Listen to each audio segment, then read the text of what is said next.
Students. Good morning sir. Okay, మనము ఈ రోజు చెప్పుకోబోతున్నటువంటి టాపిక్ ఒకసారి అర్థం చేయండి.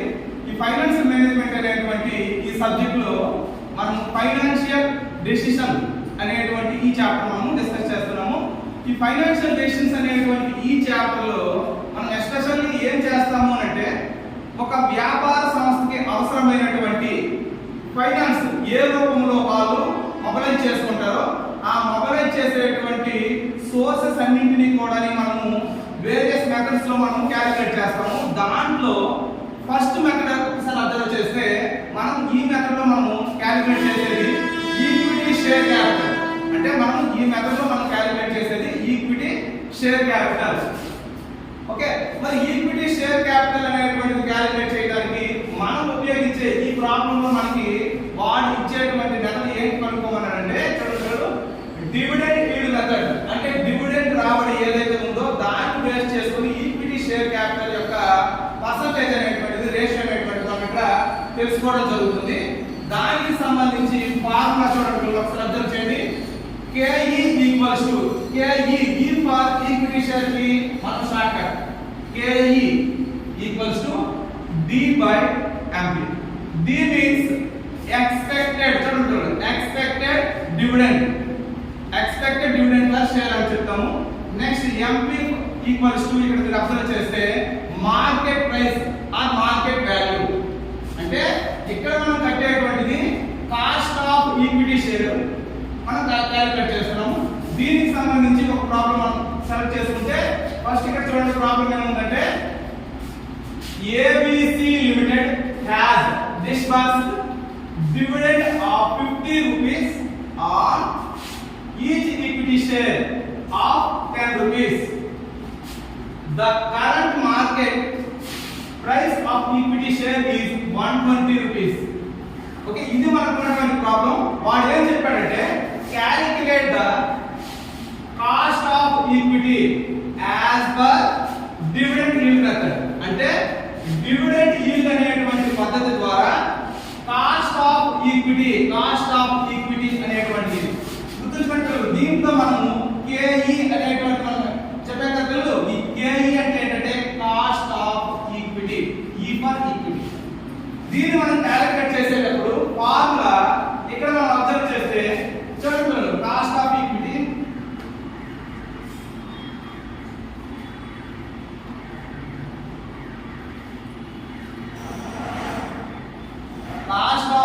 మనకి క్యాలిక్యులేట్ చేయమన్నారు. ఈ కాస్ట్ ఆఫ్ ఈక్విటీని మనం ఇలా రాసుకుంటాం KE గా.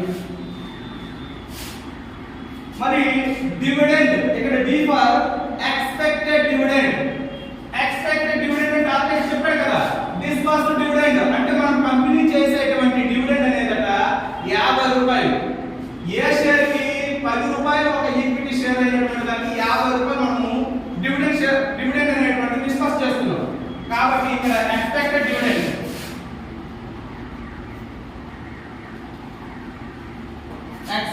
డివిడెండ్ ఈక్వల్స్ టు 50 రూపీస్ అండి. ఓకే, మనకి అక్కడ చెప్పాడు. నెక్స్ట్ మనకి ఫార్ములా ఏం కావాలి, మార్కెట్ ప్రైస్ కావాలి లేదా మార్కెట్ వాల్యూ కావాలి.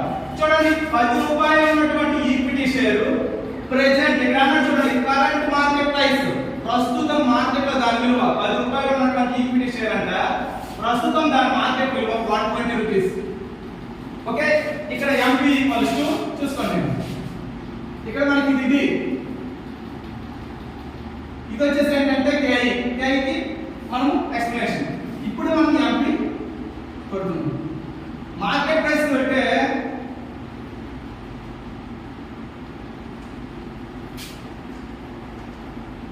ఎంత అని చెప్పాడు, 120 రూపీస్ అని చెప్పాడు.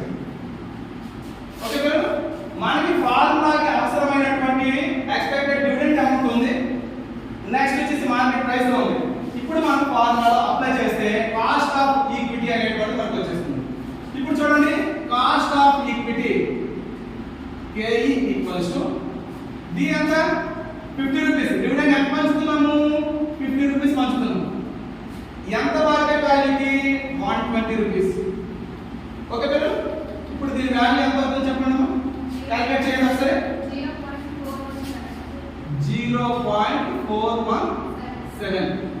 ఓకేనా? ఇది వాల్యూస్ పైన. మరి పర్సంటేజ్ లో దీన్ని మనం చెప్పుకోవాలి.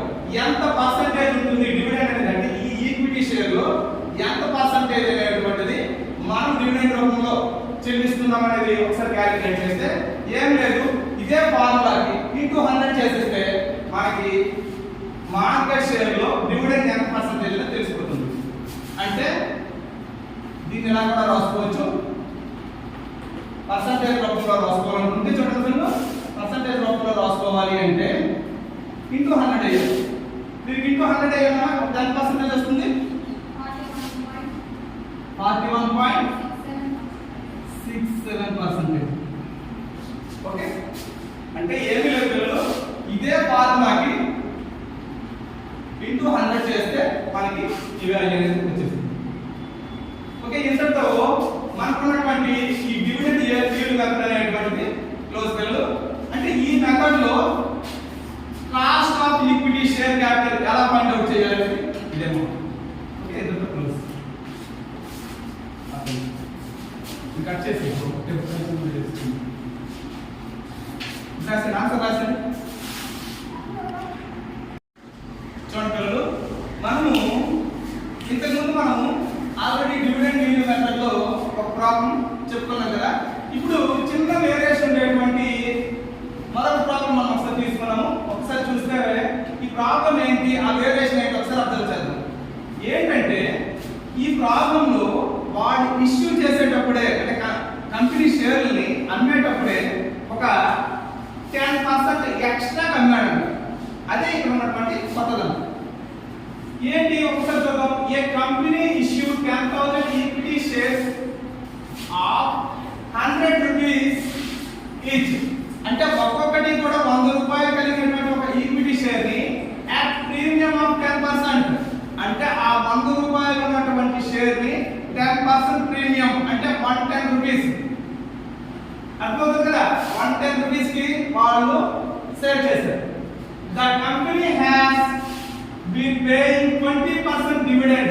గుర్తుంచుకోండి, ఇంతకు ముందు లెక్కలో ఆ డివిడెండ్ వాల్యూ ఇచ్చేసాడు, ఇక్కడేమో మనకి డివిడెండ్ పర్సంటేజ్ ఇచ్చాడు. 20% dividend to pay to equity share holders. అంటే ఈక్విటీ షేర్ హోల్డర్స్ కి 20% డివిడెండ్ రూపంలో చెల్లించాలనుకుంటున్నాడు.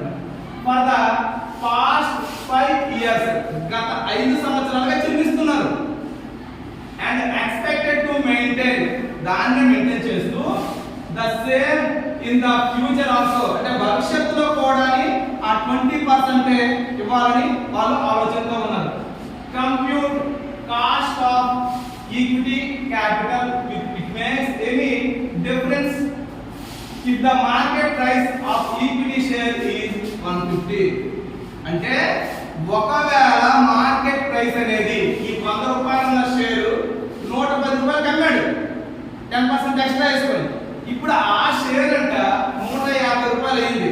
ఇప్పుడు cost of equity share capital అనే దాంట్లో ఉన్న డిఫరెన్స్ ని గమనించండి, ఆ డిఫరెన్స్ తెలుసుకోండి అని చెప్తున్నాడు. కాబట్టి ఇక్కడ మనం 2 కట్టాలి. ఒకటి ఈ ప్లేస్ లో ఉండేటువంటి కట్టాలి, అప్పుడున్న వాల్యూ ఎలా ఉంది కట్టాలి. తర్వాత ఆఫ్టర్ మనం ఏం చేస్తాము, మార్కెట్ ప్రైస్ వాల్యూ బేస్ చేసుకొని మనం క్యాలిక్యులేట్ చేయాలి. ఒక్కసారి అబ్జర్వ్ చేస్తే ఫస్ట్ విషయంలో చూస్తే చూడండి పిల్లలు, డివిడెండ్ అనేటువంటిది 20% అన్నది డివిడెండ్. 20% అంటే 100 రూపీస్ లో 20% అంటే 20 రూపీస్ దాకా. 20 రూపీస్ అనేటువంటిది dividend value. Next market price అనేటువంటిది ఫస్ట్ కట్టాలి. 2 కంపేర్ చేయాలి కదా, ఫస్ట్ కట్టాలి. మార్కెట్ ప్రైస్ అంటే ఫస్ట్ మనం అమ్మేటప్పుడు 100 రూపీస్ ప్లస్ 10% ప్రీమియం అన్నారు కదా.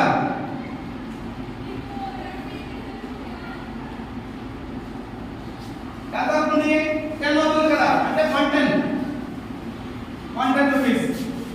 ఇప్పుడు మనము ఆ ఫస్ట్ పొజిషన్ లో, ఫస్ట్ సిచువేషన్స్ లో మనకు ఉన్నటువంటి కాస్ట్ ఆఫ్ ఈక్విటీ షేర్ కనిపెట్టాలంటే సింపుల్ గుర్తుంచుకోండి పిల్లలు, 20 rupees by 110, okay, into 100 calculate చేయండి ఒకసారి. 18.18% చూసుకుంటాం. ఇది గుర్తుంచండి. ఇది ఎక్కడ at the 110 రూపీస్ వాల్యూ. అంటే కరెక్ట్ గా చెప్పాలంటే దీనిలో 100 రూపీస్ లెక్కే. 100 రూపాయలు ఉన్నప్పుడు cost of equity share capital ఎంత అవుతుంది? దాని ఖర్చు 18 రూపాయలు 18 పైసలు అవుతుంది. ఇప్పుడు మనకి మార్కెట్ ప్రైస్ అనేటువంటిది చూసుకోండి. 150 రూపీస్ అయినప్పుడు ఎంత అవుతుంది? కౌంట్ చేసుకోవాలి. సింపుల్ గా గుర్తుంచుకోండి.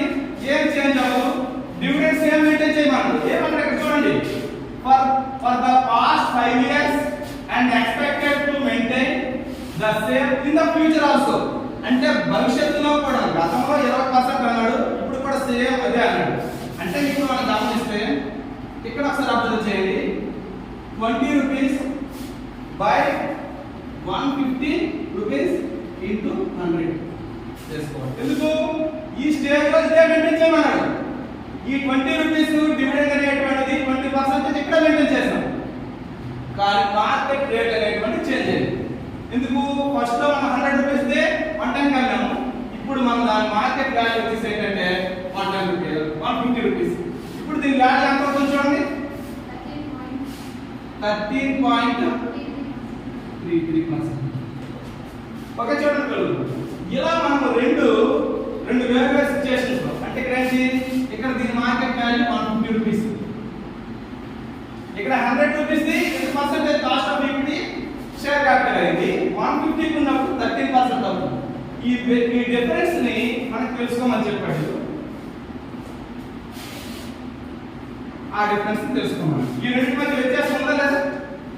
ఒకవేళ ఇంతటితో మనము ఈ cost of equity share capital లో డివిడెండ్ విలువ ఎంత అనేటువంటిది క్లోజ్ చేస్తున్నామా? ఓకే.